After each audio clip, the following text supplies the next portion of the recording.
Halo, selamat malam Facebooker. Santai sejenak.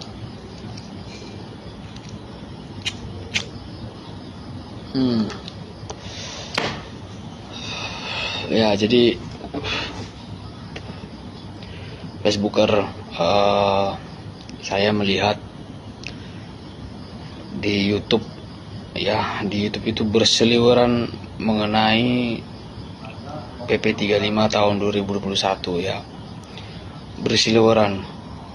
Kebanyakan itu entah itu YouTuber atau itu dari kalangan profesi HR, saya kurang paham, ya. Saya belum cek profil mereka juga. Hanya saja saya ketika buka Facebook atau buka YouTube, berseliweran itu mengenai yang dibahas mereka itu kompensasi dan kompensasi, ya. Jadi kompensasi yang dibahas itu yang mereka sampaikan setiap kali habis kontrak, misalkan 6 bulan kah, setahun kah, ada juga yang sebut lagi 3 bulan, harus dapat kompensasi setiap kali habis kontrak, katanya seperti itu.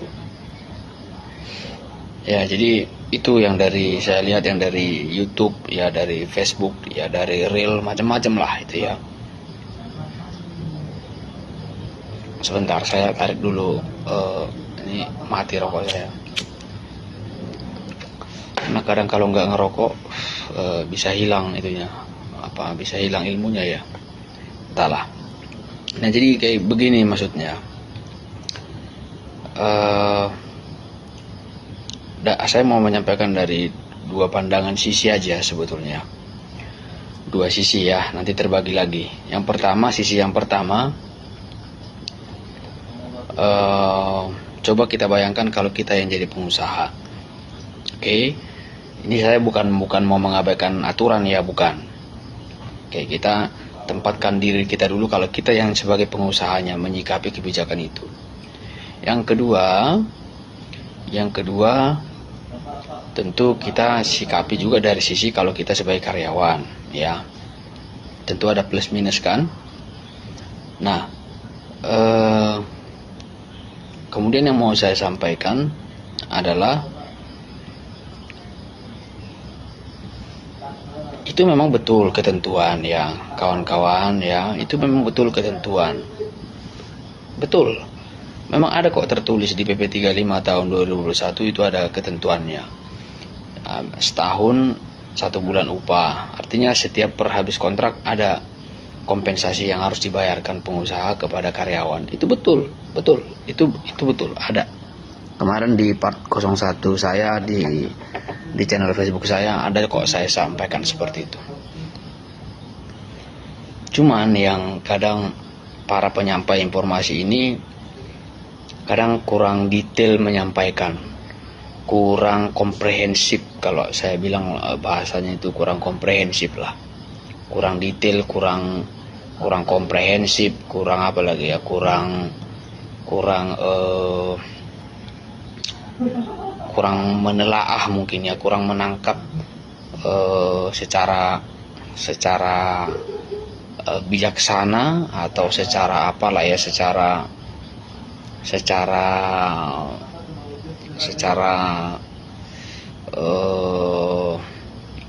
korelasi yang lain kan banyak, ya. Jadi yang mau saya sampaikan pada malam hari ini, saya tidak membantah aturan itu betul. Yang tertuang di dalam PP 35 tahun 2021 itu betul. Memang seperti itu bunyinya.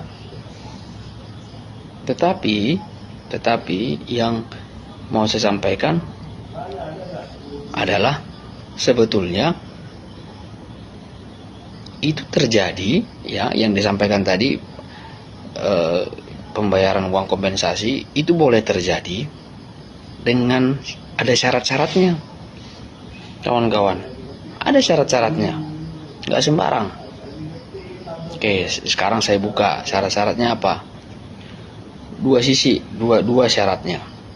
Yang pertama itu secara subjektif, Ya, subjektif artinya apa? Subjektif, ada para pihak yang menyetujui kesepakatan di dalam bunyi-bunyi perjanjian kerjanya, pasal-pasal perjanjian kerjanya seperti apa bunyinya. Disetujui dulu. Ya, para pihak itu bersetuju dulu terkait term of condition atau ketentuan-ketentuan yang berlaku. Yang kedua, berdasarkan objek. Jadi objek ini berarti syarat-syarat di dalam perjanjian itu ada disebutkan nama perusahaannya, alamatnya di mana, kemudian mengenai si karyawan itu berapa upahnya, apa nama jabatannya, ya, apa job description-nya, ya, itu didetailkan di dalam perjanjian kerja. Itu namanya objektif, ya kan? Artinya ada jenis pekerjaan yang diperjanjikan. Pekerjaan apa itu? Ya, yang pasti pekerjaannya yang tidak bertentangan dengan norma-norma hukum. Itu loh. Jadi, nah, yang mau saya garis bawahi lagi, seperti yang tadi saya sampaikan, taunya tadi banyak yang menyampaikan tiap kali putus kontrak wajib bayar. Nah, pertanyaan saya, kalau kita berpikir think out of the box, terus kalau misalkan pengusaha nggak mau, gimana? Dia misalkan menyalurkan kontrak ke calon karyawannya, ini loh, saya nggak bisa menyanggupi PP 35 tahun 2021, gimana? Tadi apa yang saya sampaikan syaratnya? Harus ada persetujuan kedua belah pihak kan? Nah, kalau perusahaannya nggak mau, dia tetap pokoknya habis kontrak ya nanti perpanjang lagi. Kalau perpanjang kan batas kontrak itu kan PKWT 5 tahun kan, kawan-kawan sudah paham itu. Nah, itu gimana? Jadi out of the box juga. Berarti kita harus melihat dari sisi company juga kan, sisi perusahaan. Bisa jadi mungkin perusahaannya masih apa ya, bisa dibilang belum ada uangnya, dia masih merintis dari nol, dia belum ada profit, ya. Banyak faktor-faktornya kenapa mungkin sekarang ini banyak perusahaan yang belum bisa menyanggupi PP 35 tahun 2021 itu. Jadi harus ada persetujuan kedua belah pihak. Ya, kalau Anda mendapatkan perjanjian habis kontrak dibayar kompensasi, ya bersyukur, alhamdulillah, puji Tuhan. Bersyukur kalian bisa dapat kompensasi setiap kali putus kontrak itu dapat kompensasi. Bersyukurlah. Apalagi 1 bulan upah, kalau gajinya 50 juta, berarti 50 juta dia dapat kan. Misalkan dia kontrak setahun putus, nah, perusahaan langsung kasih 50 juta. Oh, enak. Tapi dari sisi company gimana? Nah, coba bayangkan kalau kau yang jadi pengusahanya, kau punya karyawan 200. Nah, setiap 200 orang itu kontraknya setahun. Kau bayarlah 50 juta. Mungkin gak 50 kan, beda-beda nih orang, ada gajinya 50, 30, 20. Ya, hancur juga, bangkrut juga bisa lama-lama ya. Ya kan? Jadi out of the box lah ya. Kalau jadi HR itu lihat dari sisi yang luas gitu ya. Tadi juga saya sebutkan, saya tidak membantah aturan itu, tidak membantah peraturan itu, tetapi ada syarat-syaratnya. Kebanyakan ini nggak tahu nih yang nyampaikan di YouTube, di Facebook itu tiap kali pokoknya pengusaha wajib bayar, mau 3 bulan, mau 6 bulan, setahun, pokoknya bayar tiap kali putus. Ya betul, memang tertulis, tetapi harus diingat ada lagi yang mengaturnya, yaitu harus ada persetujuan kedua belah pihak. Nah itu loh ya, kalau misalkan pengusahanya hanya bisa kasih kontrak misalkan setahun dengan perjanjian hanya cuma dapat uang pisah itu misalkan 50% dari gajinya dia, itu juga kesepakatan kan, mau karyawannya.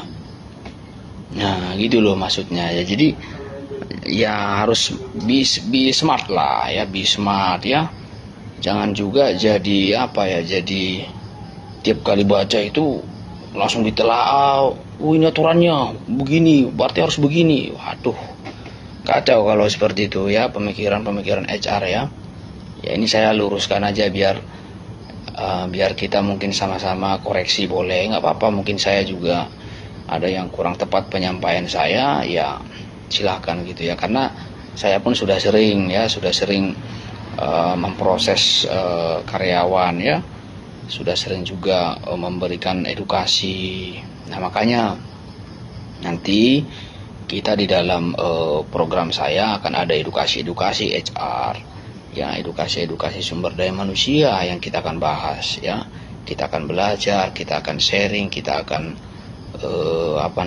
berkolaborasi ya, tambah wawasan, tukar ilmu. Tukar ilmu itu sangat bermanfaat.